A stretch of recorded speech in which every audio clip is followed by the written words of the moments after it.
अस्सलामुअलैकुम दोस्तों, आज मैं अपने दोस्तों को 7D की ट्यूनिंग के बारे में बताऊंगा कि हम कैसे खुद 7D बाइक की ट्यूनिंग कर सकते हैं और ट्यूनिंग में क्या क्या ज़रूरी बातें हैं जो हम खुद देखकर ट्यूनिंग कर सकते हैं। तो मेरा ये ट्यूनिंग करके बताने का मकसद ये है कि आप लोग देख के मेरे चैनल को सब्सक्राइब कर दो और को हौसला होगा कोई मुझे देख रहा है और मेरे चैनल को सब्सक्राइब कर रहा है जी। तो चलते हैं हम ट्यूनिंग की जानिब। ट्यूनिंग के लिए सबसे पहले हम इसका ये टापा खोलेंगे। टापा खोलने के बाद हम पेट्रोल बंद कर देंगे। टापा खोलने के बाद हम बैटरी की दोनों वायर उतार लेंगे। बैटरी की वायर उतारने के बाद बैटरी का पाइप निकालेंगे और 10 mm का बैटरी पतरी का बोल्ट खोलेंगे। फिर हम इसकी बैटरी बाहर निकाल लेंगे।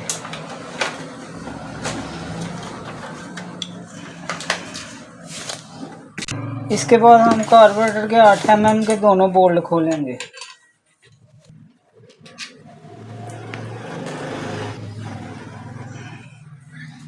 आठ mm के दोनों बोल्ट खोलने के बाद कार्बोरेटर क्लैंप का 4 मुंह वाले पेचकस की मदद से पेच को लूज करेंगे। लूज करने के बाद पेट्रोल पाइप को उतारेंगे और कार्बोरेटर को बाहर निकाल लेंगे। कार्बोरेटर निकालने के बाद कार्बोरेटर स्लाइड का ऊपर वाला नट हम खोलेंगे। कार्बोरेटर अलहदा हो गया। कार्बोरेटर अलहदा करने के बाद ये क्लैंपा हम उतार लेंगे।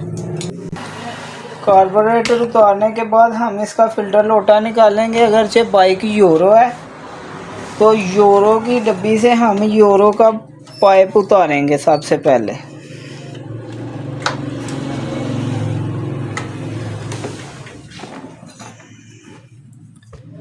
यूरो का पाइप उतारने के बाद हम टी रॉड की मदद से फिल्टर लोटे को पीछे की तरफ धकेलेंगे। क्योंकि सर्दी का मौसम है, ये सख्त है थोड़ा सा। अगर गर्मी हो तो नरम होगा और हाथों की मदद से पीछे चला जाएगा। इसको बाहर निकालने के बाद हम इसका ये पाइप दूसरी साइड से भी उतार लेंगे। इस पाइप को उतारने के बाद हम इसको इस जगह से अंदर की तरफ दबा के टेढ़ा करके इसको इस तरह से हम बाहर निकालेंगे। क्योंकि सर्दी है, ये सख्त है। गर्मी में ये आराम से हाथ की मदद से भी निकल सकता है। सर्दी में सख्त है, इसलिए थोड़ी सी मुश्किल होगी।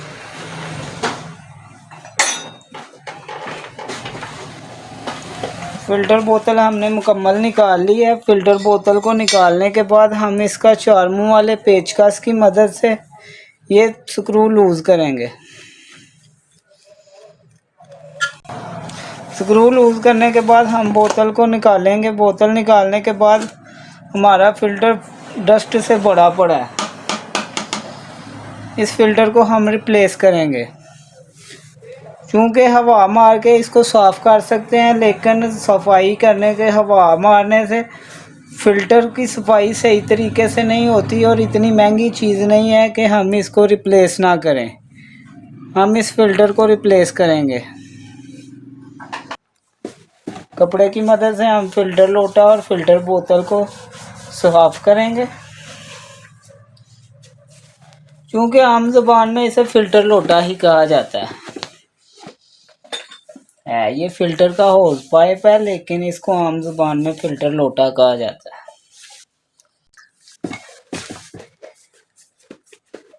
फ़िल्टर बोतल की सफाई करेंगे अच्छी तरह से।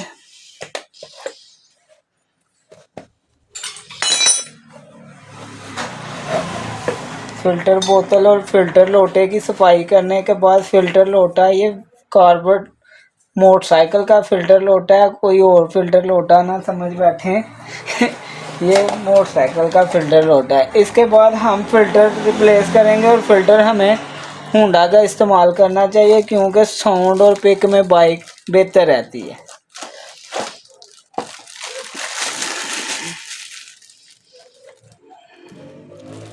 ये यूरो मॉडल है इसलिए इसमें डबल जाली वाला फ़िल्टर इस्तेमाल होगा। अगर हम सिंगल जाली या ओल्ड मॉडल वाला फ़िल्टर इस्तेमाल करेंगे तो हमारी बाइक मिसिंग करेगी, एंड रेस पे, टॉप रेस पे जाके हमारी बाइक मिसिंग करेगी। फ़िल्टर लगाने के बाद हम इस फ़िल्टर की बोतल को दोबारा ऊपर लगाएंगे और हमारे फ़िल्टर लोटे पे ये 2 स्टेप बने हुए हैं, ये 2 लाइनें हैं और फ़िल्टर बोतल को हम पहली लाइन में फिट करेंगे।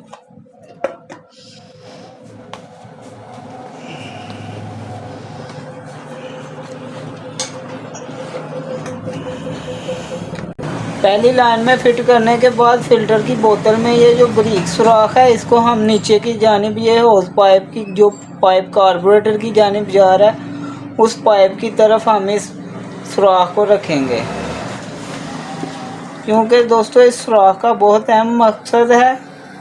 ये बहुत से दोस्तों को नहीं पता कि ये सुराख किस वजह से है, लेकिन इस सुराख का बहुत अहम मकसद है। इंशाल्लाह नेक्स्ट वीडियो में हम इसके बारे में भी आपको बताएंगे।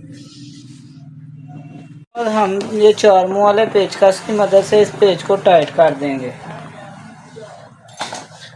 इसको टाइट करने के बाद हम कपड़े की मदद से इस मुकम्मल सफाई करेंगे। अगरचे हमारे पास हवा मौजूद है तो वो सबसे बेहतर है, अगर नहीं तो कपड़े की मदद से हमें इससे डस्ट की सफाई करनी है। डस्ट की सफाई करने के बाद हम इसको उसी तरह से फिट कर देंगे। फिट करने के लिए हमें इसे थोड़ा सा टेढ़ा करना पड़ेगा। टेढ़ा करने के बाद हम इसे इस तरह से दबाएंगे और ये आसानी से फिट हो जाएगा।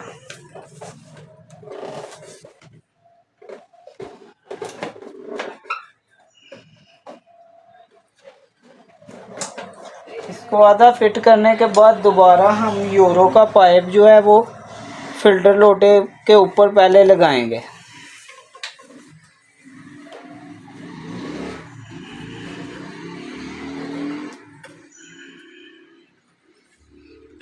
फ़िल्टर लोटे के ऊपर लगाने के बाद हम इसके होल पाइप को इस तरह से अंदर करेंगे और दूसरी जानिब से यूरो 2 की बोतल के ऊपर इस पाइप को लगा देंगे।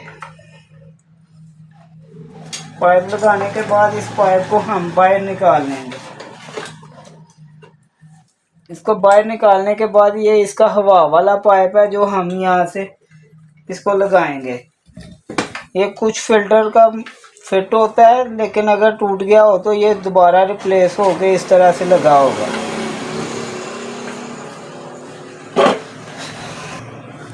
फ़िल्टर फिट करने के बाद हम इसके गियर लीवर का 10 mm का बोल्ट खोलेंगे और गियर लीवर उतार लेंगे। गियर लीवर उतारने के बाद मैग्नेट टापे के 8 mm के 3 बोल्ट हम खोलेंगे।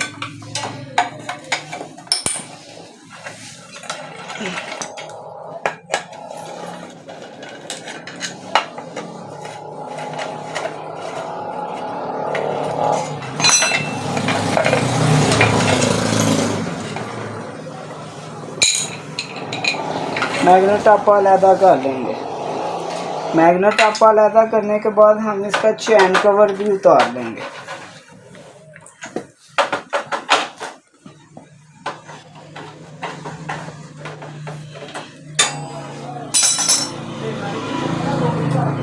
मैग्नेट टापा और चैन कवर उतारने के बाद पेचकस की मदद से हम यहाँ से ये कार्बन को उतारेंगे। अगर से हमने सही तरीके से उतारनी है तो हम ये गरारी भी उतार लेंगे। अगर ये नहीं तो कोई मसला नहीं, इस कार्बन को हम यहाँ से निकाल लेंगे। गरारी के पास से टापा साफ़ करने के बाद हम इस टापे से भी इसी तरह से, ये देखें कितनी डस्ट है, इस डस्ट को निकालेंगे।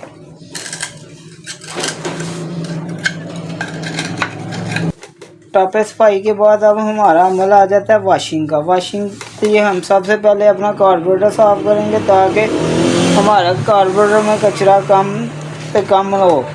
और वॉशिंग के लिए हमारे पास कोई भी लुब्रिकेशन वाली चीज़ होनी चाहिए, हाँ वो पेट्रोल हो हाँ वो कार्बोरेटर वाशर हो।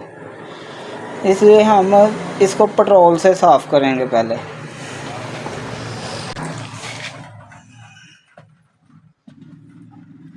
पेट्रोल और ब्रश की मदद से हम अपने कार्बोरेटर को वॉश करेंगे। ताकि जो इसके बाहर डस्ट है वो साफ़ हो। और हमने इसको पहले बंद ही साफ़ करना है ताकि हमारी डस्ट बाहर से साफ़ हो, फिर हम इसको अंदर से खोलेंगे। अगरचे बाइक बिल्कुल नहीं हुआ है तो कार्बोरेटर खोलने की ज़रूरत नहीं है। बाहर से कार्बोरेटर वॉश करने के बाद हम इसके नीचे से 4 मुंह वाले दोनों स्क्रू खोल लेंगे।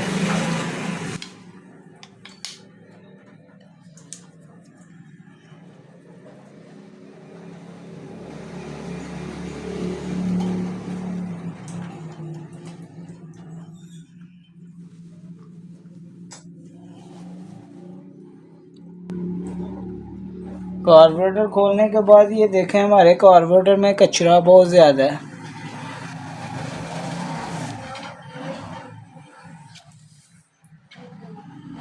अब हम इसकी फ्लोट नीडल पिन निकालेंगे और फ्लोट और नीडल को अलग कर लेंगे।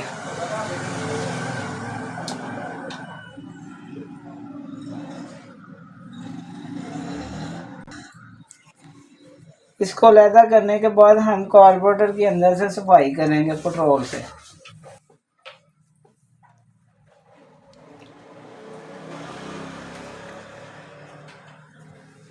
इसी तरह से नीचे वाली कोली से कचरा निकाल के इसकी भी सफाई करेंगे।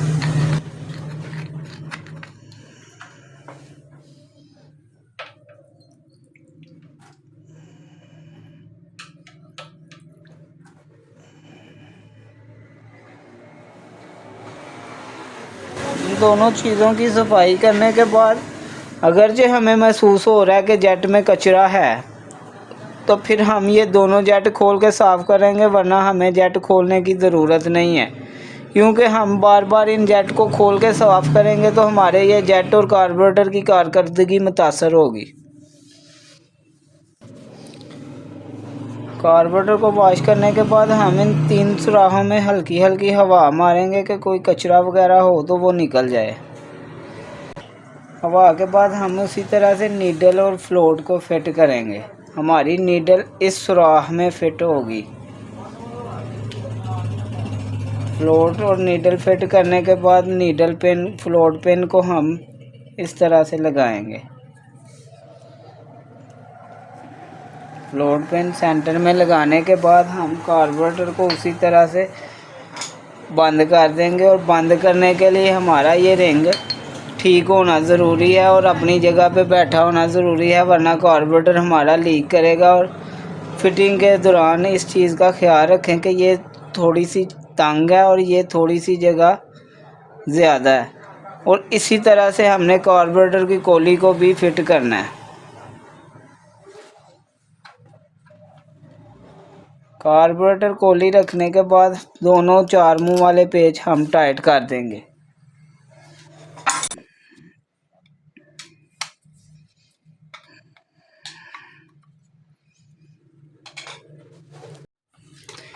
पेच टाइट करने के बाद हम ये क्लैंप उसी तरह से इस फिल्टर लोटे के ऊपर लगाएंगे और कार्बोरेटर को फिट करेंगे। फिट करते वक्त हमने कार्बोरेटर के जैन का इसका ख्याल रखना है कि ये लगा हो और कहीं से फटा हुआ ना हो। इसको इसी तरह से फिट करेंगे।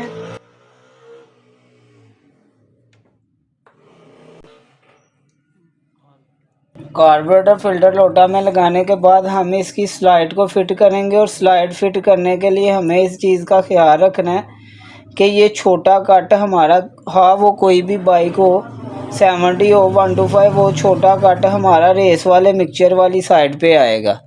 जिस साइड पे हमारा रेस वाला मिक्सचर होगा उसी साइड पे हमारा ये छोटा कट आएगा और लंबा कट जो है वो हमारा उसकी मुखालफ साइड पे आएगा। चूँकि 70 बाइक का यूरो का मिक्सचर ये लगा हुआ है, रेस वाला बड़ा मिक्सचर, और इसीलिए इसका ये कट हम इस साइड पे करेंगे जिस साइड पे हमारा पेट्रोल पाइप लगता है। और हमारी स्लाइड आसानी से फिट हो जाएगी, वरना हमें स्लाइड फिट करने में दिक्कत महसूस होगी। और कार्बोरेटर का ढक्कन बंद कर देंगे। ढक्कन बंद करने के बाद हम एयर पाइप को उसकी जगह पे लगाएंगे। ये लगाने के बाद हम इसको नीचे वाले बोल्ट लगा के टाइट कर देंगे।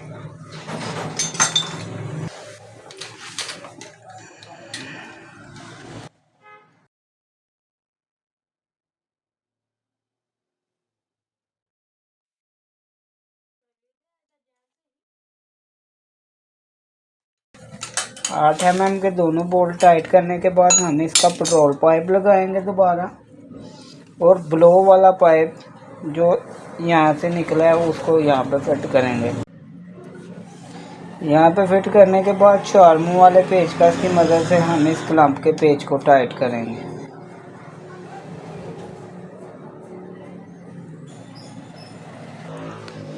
कार्बोरेटर फिट करने के बाद हम इसमें बैटरी रखेंगे।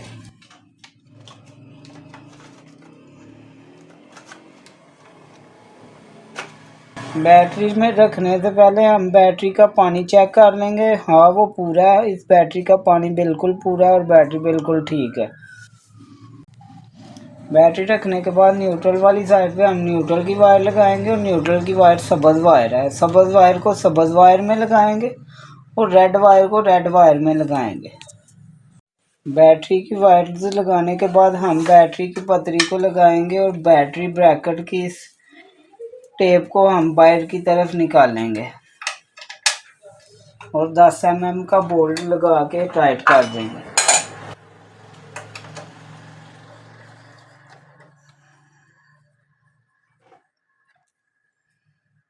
दस mm का बोल्ट टाइट करने के बाद हम बैटरी पाइप को लगाएंगे और फ्यूज बोतल को इस बैटरी की इस पतरी की इस जगह पर रख के इस टेप को इस तरह से लॉक कर देंगे।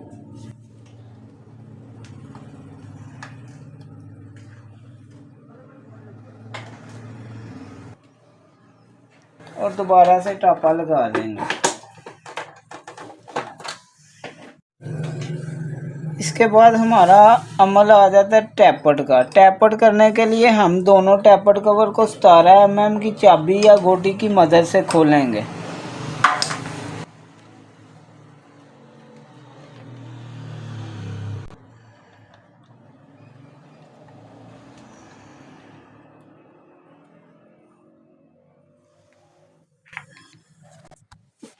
दोनों टैपट कवर खोलने के बाद हम अपने मैग्नेट को टॉप पे करेंगे। टॉप पोजीशन पे ये हमारे मैग्नेट पे टी और एफ का निशान दिया गया है। टॉप पे हम ला के इसको चेक करेंगे कि दोनों टैपट हमारे एक जगह पे हैं। अगर दोनों वाल रुके हुए हैं तो हमारा टैपट टॉप पे हैं, हम टैपट कर सकते हैं। टॉप पे करने के बाद अगर दोनों टैपट लूज पोजीशन में हम मैग्नेट को ला के देखेंगे तो हमारे टैपट टॉप पोजीशन पे, हमारे टैपट उस पोजीशन पे आके हम टैपट कर सकें। अगर इसको टॉप पे हिलाए हुए एक टैपट हिल रहा है तो इसका मतलब ये है कि हमारा पिस्टन अभी टॉप पोजीशन पे नहीं है और हमने टैपट नहीं करना है। टॉप पोजीशन पे पूरा चक्कर दोबारा लगा के मैग्नेट को टॉप पे करके फिर हमने टैपट करने हैं। टैपट करने के लिए यूरो 70 के टैपट की गेज 0.8 mm है। हम इसको 0.8 mm पे 9 के पाने और टैपट की और फिलर गेज की मदद से हम इसके टैपट करेंगे।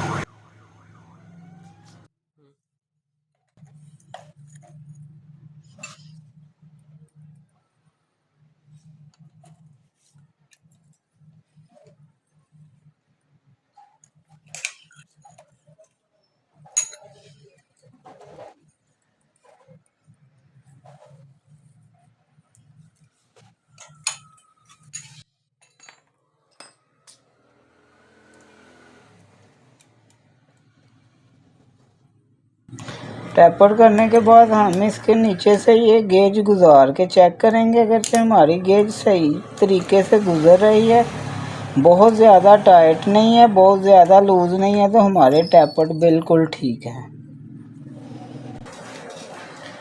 टैपट करने के बाद हम टैपट कवर को दोबारा लगाएंगे और हमने ये रिंग चेक करने हैं। अगर जो हमारे रिंग बैठे हुए हैं और कोई लीकेज वगैरह तो हमने ये रिंग रिप्लेस कर देने हैं। अगरचे ठीक है तो हम उसी तरह से टैपट कवर दोनों को फिट कर देंगे। चूँकि बाइक की कारकर्दगी में टैपटों का बहुत अहम किरदार है, इसको हमने बड़े ध्यान से करना है।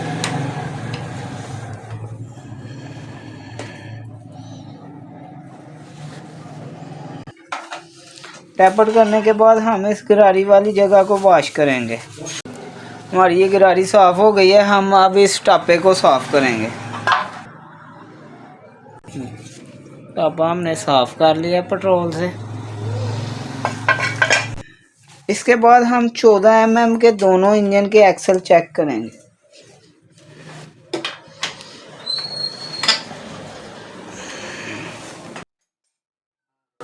अगर लूज़ हैं तो हम इनको टाइट कर देंगे। एक्सल चेक करने के बाद हम टापर को फिट कर देंगे। टापे में हमारे 3 बोल्ट हैं। 3 बोल्टों में 2 हमारे बोल्ट एक जैसे बड़े हैं और एक बोल्ट छोटा है। इस बोल्ट का हमने ख़ास ख्याल रखना है कि इस बोल्ट को हमने बिल्कुल नीचे पीछे वाली साइड पे लगाना है, छोटे बोल्ट को।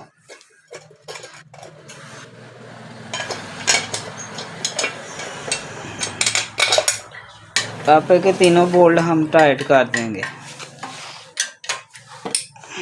गियर लीवर को स्ट्रेट पोजीशन में लगाने के बाद हम गियर लीवर का बोल्ट लगाएंगे।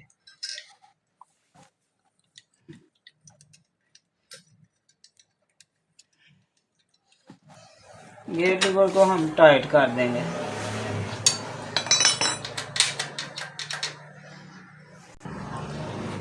फ्रंट से मुकम्मल करने के बाद हम इसके पिछले व्हील की जानिब आएंगे और व्हील के ब्रेक बनाएंगे। व्हील खोलने के लिए सबसे पहले एक्सल का 17 mm का नट खोलेंगे।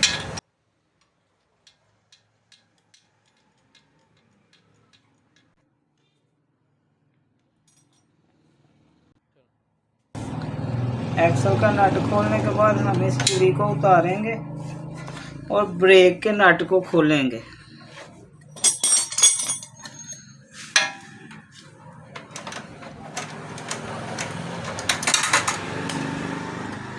ब्रेक का नट खोलने के बाद हम ब्रैकेट रॉड का नीचे से 12 mm का नट खोलेंगे।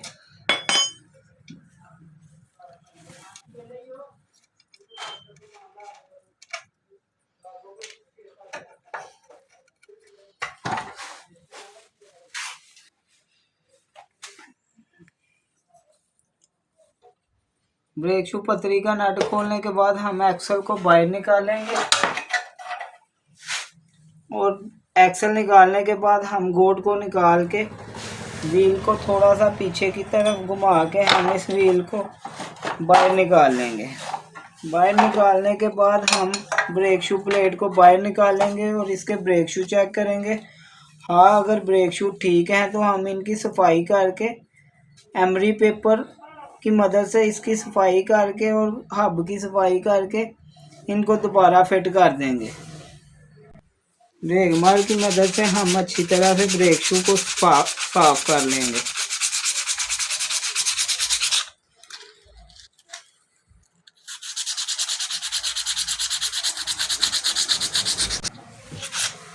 ब्रेक शू साफ करने के बाद हम ब्रेक शू के स्प्रिंग और इस केम को ऑयल या ग्रीस की मदद से लुब्रिकेशन करेंगे।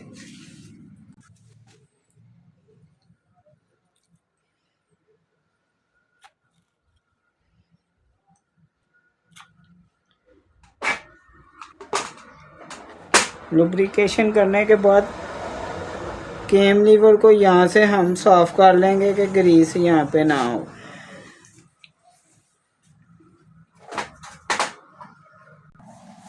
इसी तरह से व्हील हब को कपड़े की मदद से साफ करके रेगमार से हम इसको साफ करेंगे।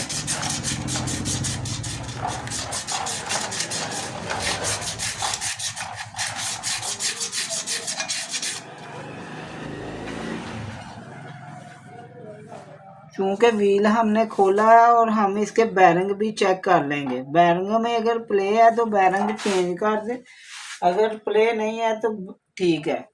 इसके बाद हम इसकी ड्रम रबर्स भी चेक कर लेंगे।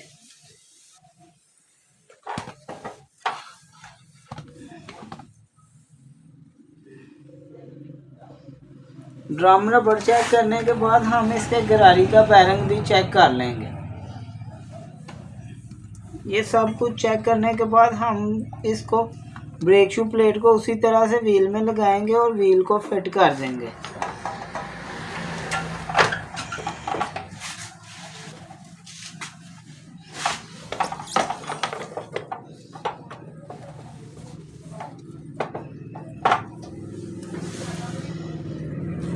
व्हील को इस तरह से गरारी हाथ में बिठाने के बाद इस गोट को हम व्हील की ब्रेक शू प्लेट और चिमटे के सेंटर में रख के एक्सल को फिट कर देंगे।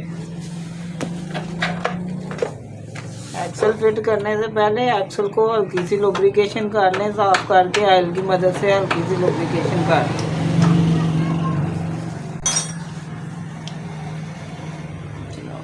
एक्सल लगाने के बाद हम ब्रेक शू की चिमटा प्लेट को इस तरह ब्रेक शू प्लेट पे फिट करेंगे। और ये वाशलें हैं दो, एक रबड़ की वाशल है, एक लोहे की वाशल है। पहले हम रबड़ की वाशल रखेंगे, फिर लोहे की वाशल रख के हम इसके 12 mm के नट को लगा के टाइट कर देंगे।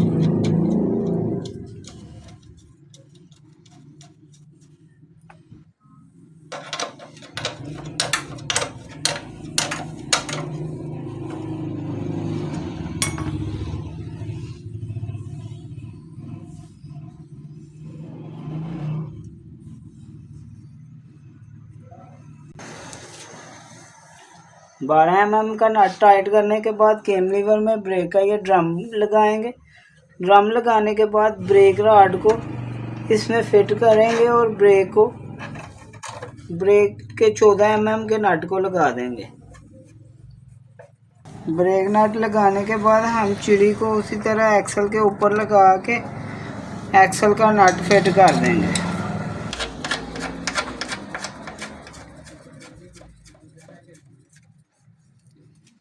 एक्सल नट लगाने के बाद हम इसका चैन चेक करेंगे।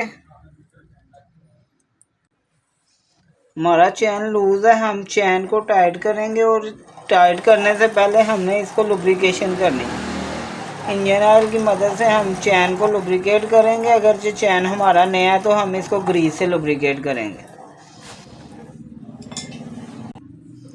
चैन को लुब्रिकेट करने के बाद गरारी गोड का हम 23 mm का नट लूज कर लेंगे। कुछ गरारी गोड को 23 mm का, कुछ को 24 का। इसको लूज करने के बाद हमने चिड़ी से 12 mm का नट टाइट करना है।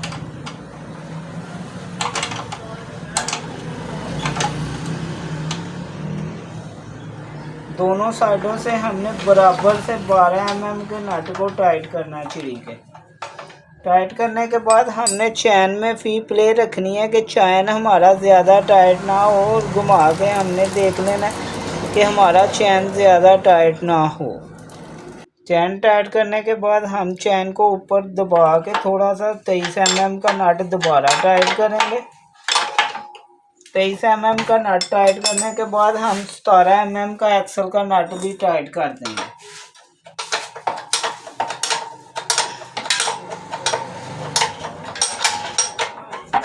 17 और 23 mm का नट टाइट करने के बाद हम चिड़ी के 10 नंबर के नट और 12 नंबर के नट दोबारा बिल्कुल टाइट कर देंगे।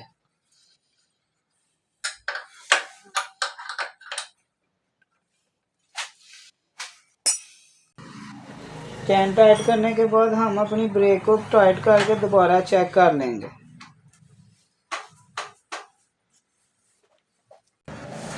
ब्रेक टाइट करने के बाद हमने अपना चैन कवर चेक करना है। अगर जो गंदा है तो पेचकस की मदद से हम इसको साफ कर सकते हैं। अगर हमारे पास सरफ और पानी है तो हम इसको बीच से धो भी सकते हैं। साफ करने के बाद हम इस चैन कवर को दोबारा उसी तरह से लगा देंगे। चैन कवर फिट करने के बाद चैन कवर के दोनों बोल्ट लगा देंगे। दोनों बोल्ट लगाने के बाद दोनों बोल्टों को अच्छी तरह से टाइट कर देंगे। इसके बाद हम प्लग खोलेंगे।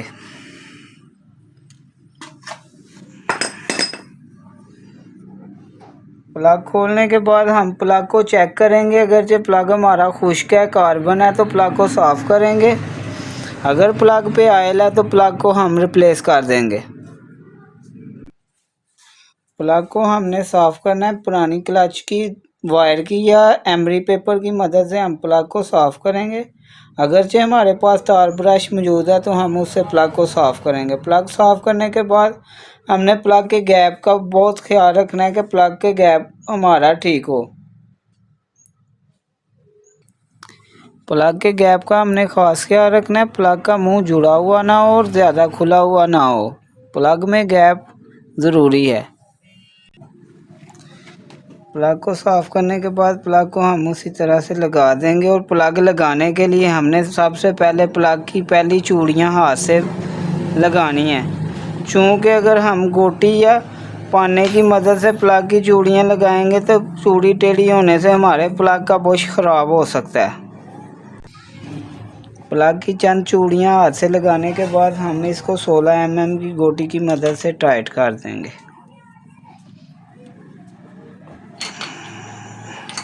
टाइट करने के बाद प्लग कैप को उसी तरह से लगा देंगे।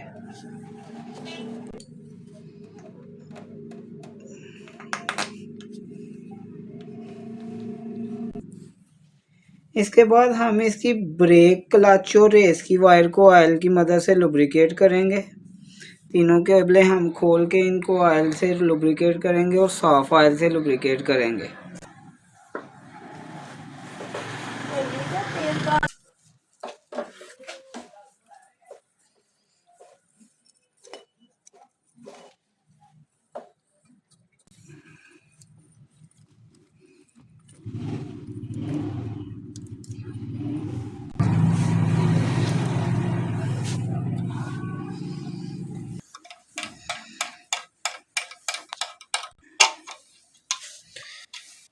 अगली ब्रेक की केबल का नट खोलने के बाद केबल को अलहदा कर लेंगे।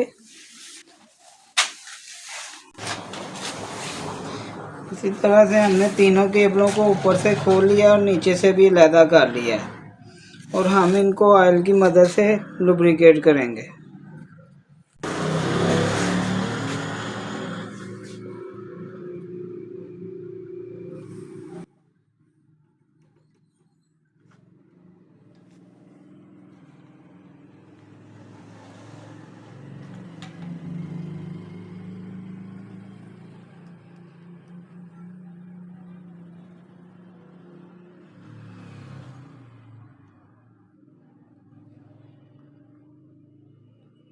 तीनों केबलों को ऑयल से अच्छी तरह लुब्रिकेट करने के बाद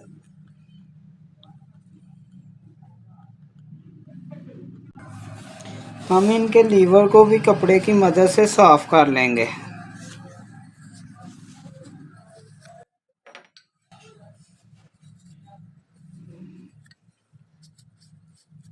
दोनों लीवर साफ़ करने के बाद हैंडल बार को कपड़े की मदद से साफ़ करेंगे।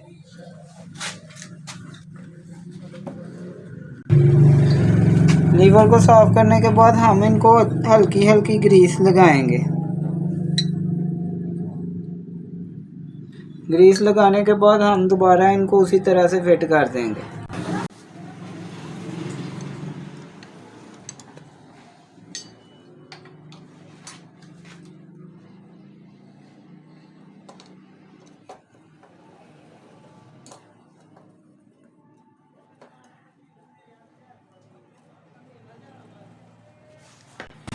लीवर लगाने के बाद हम दोनों केबलों को लीवरों में फिट कर देंगे।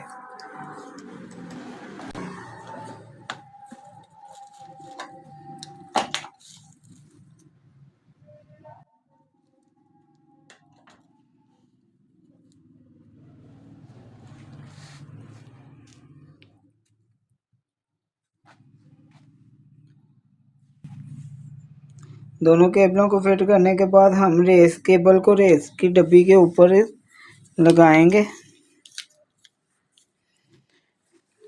रेस डब्बी पे रेस केबल लगाने के बाद हम रेस को हल्का हल्का ऑयल लगाएंगे हैंडल बार पे।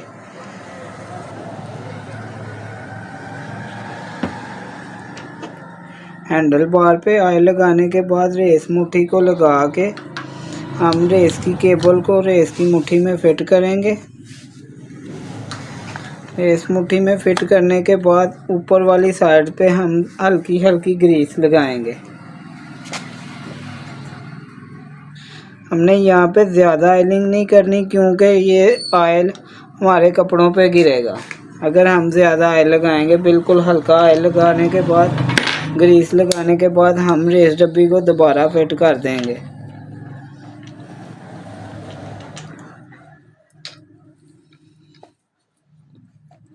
रेस डब्बी फिट करने के लिए हमारे इस डब्बी में ये लॉक है। इस लॉक को हैंडल बार के हमने इस सुराख में बिठाना है। ये सुराख हमारा नज़र आ रहा है, हमने इस सुराख में हैंडल बार के इस डब्बी को बिठाना है।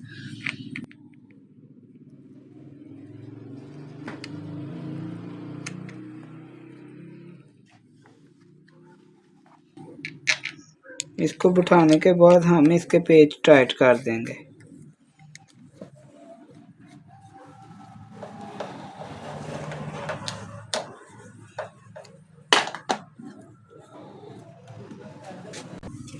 अब हम क्लच की केबल को नीचे से फिट कर लेंगे।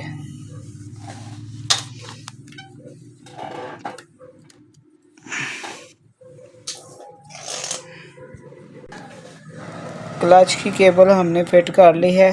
अब हम इसके बाद फ्रंट ब्रेक पे जाएंगे। फ्रंट ब्रेक की केबल फिट करने से पहले हम इसके व्हील को खोलेंगे। 14 mm का एक्सल का नट खोलने के बाद एक्सल को निकाल लेंगे।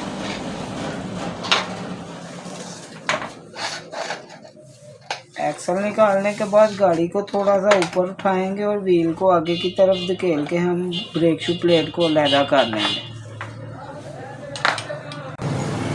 ब्रेक शू प्लेट निकालने के बाद ब्रेक ड्रम को हम कपड़े की मदद से साफ़ करेंगे। अगर जो हमारे पास हवा मौजूद है तो हम ड्रम में हवा मारेंगे। साफ़ करने के बाद इसी तरह से हम ब्रेक शू को कपड़े की मदद से साफ़ करेंगे और उसके बाद हम इसको रेगमार की मदद से साफ़ करेंगे और चेक करेंगे। अगर जो हमारे ब्रेक शू ठीक हैं तो हम इनको रेगमार की मदद से साफ़ करेंगे। अगर जो हमारा लेदर बहुत कम हो चुका है तो हम ब्रेक शू रिप्लेस कर देंगे। क्योंकि ये हमारे ब्रेक शू ठीक हैं, हम इनको रेगमार की मदद से साफ़ करेंगे।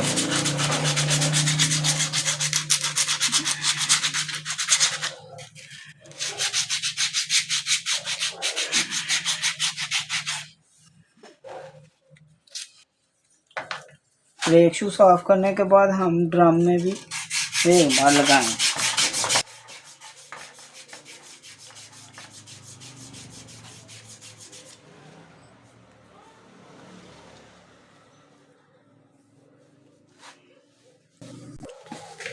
ब्रेक शू प्लेट को रेगमार लगाने के बाद हम स्प्रिंगों को ग्रीस की मदद से लुब्रिकेट करेंगे। स्प्रिंग को ग्रीस लगाने के बाद हम केम लीवर को हल्की हल्की ग्रीस लगाएंगे और फिर कपड़े की मदद से इसको साफ़ कर देंगे। बाहर से साफ़ करना इसलिए ज़रूरी है कि अगर थोड़ी सी ग्रीस बाहर लगी हो और वो ब्रेक शू पे लग जाए तो हमारी ब्रेक फेल हो सकती है। इसलिए हमने जो ग्रीस बाहर नज़र आ रही है उसको साफ़ कर देना है।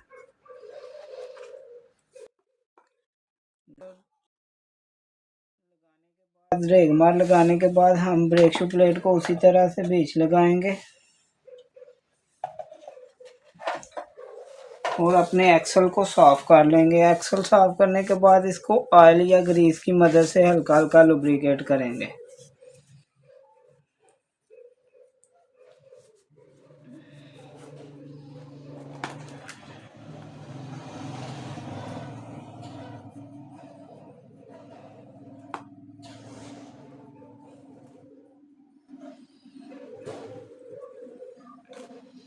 एक्सल को ग्रीस लगाने के बाद हम अपने व्हील को इस तरह से पकड़ेंगे और ऊपर फिट करेंगे। फ्रंट व्हील फिट करने के बाद एक्सल को दोबारा हम उसी तरह से फिट कर देंगे। एक्सल लगाने के बाद 14 mm का नट एक्सल पे हम दोबारा लगा देंगे।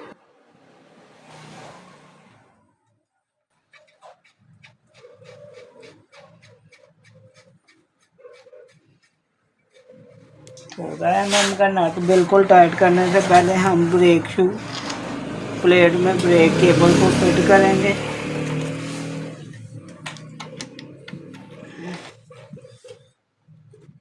और अपनी ब्रेक के नट को लगा देंगे।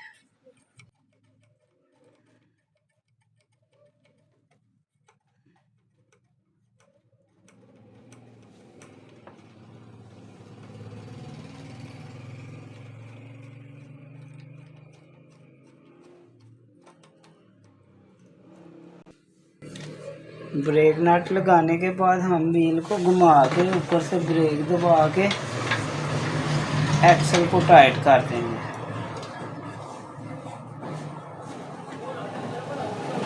ब्रेक दबा के एक्सल टाइट करने का मकसद ये है कि हमारा व्हील बिल्कुल फ्री रहेगा और प्लेट अपनी जगह पे पहले ही बैठ जाए। अब हम इसका ऑयल चेंज करेंगे। ऑयल चेंज करने के लिए हम नीचे से 17 mm का नट बोल्ट खोलेंगे। 14 mm के बोल्ट को हमने नहीं खोलना, हमने 17 mm के बोल्ट को खोलना है ऑयल के लिए। 17 mm का नट खोलेंगे और नीचे कोई भी डिब्बा या कोई ट्रे वगैरह रखेंगे, पुराना ऑयल उसमें निकले। ऑयल नट खोलने के बाद हम इसकी ऑयल गेज को लूज़ कर देंगे या खोल देंगे।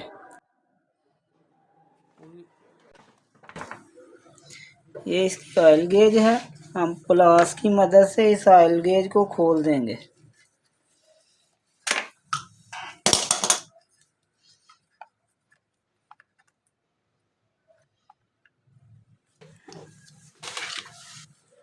ऑयल को अच्छी तरह से निकालने के बाद हम इसका 17 mm का बोल्ट दोबारा लगा देंगे।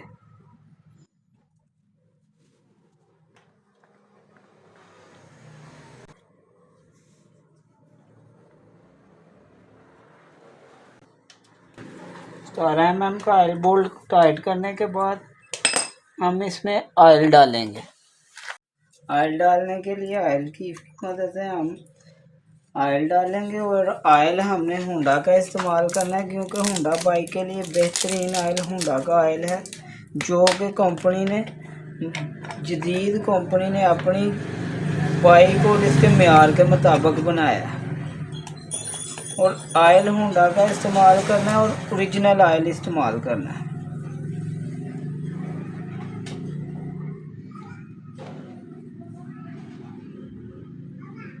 ओरिजिनल ऑयल की पहचान मैंने अपनी एक वीडियो में बताई है, जिसका लिंक डिस्क्रिप्शन में दे दिया जाएगा। आप वहां से जाकर ओरिजिनल ऑयल की मालूमात हासिल कर सकते हैं।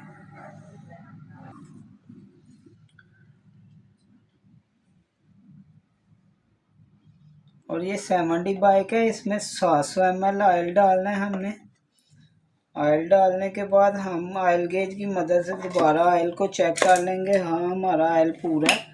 और ऑयल का लेवल चेक करने के लिए हमारी ऑयल गेज पे चंद निशान दिए गए हैं। ये हमारा ऑयल फुल लेवल का ऑयल है।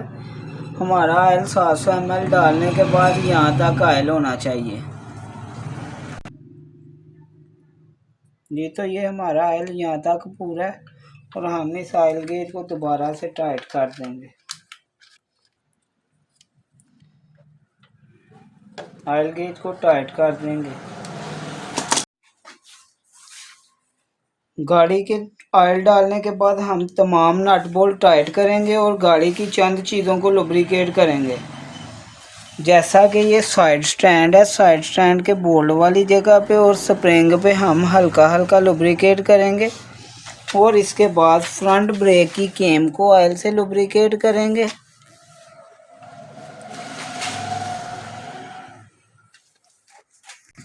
फ्रंट ब्रेक की केम को लुब्रिकेट करने के बाद हम बैक ब्रेक की केम को लुब्रिकेट करेंगे। और चिमटे के दोनों साइडों पे हम हल्का हल्का ऑयल डालेंगे और यहाँ से ही हम ब्रेक पैडल को हल्का सा ऑयल से लुब्रिकेट करेंगे, नीचे पिन पे जो ऑयल गिरे। इसके बाद हम क्लच वर्म पे थोड़ा सा ऑयल लगाएंगे। जी तो दोस्तों, ये था CD70 की मुकम्मल ट्यूनिंग का तरीकाकार। उम्मीद करता हूँ तमाम दोस्तों को समझ आ गया होगा। और समझ आ गया हो तो मेरी तमाम दोस्तों से गुजारिश है कि मेरे चैनल को सब्सक्राइब कर दें ताकि मुझे भी हौसला हो और मज़ीद आने वाली ऐसी इन्फॉर्मेटिव वीडियो आप तक जल्द अज जल्द पहुंच सकें।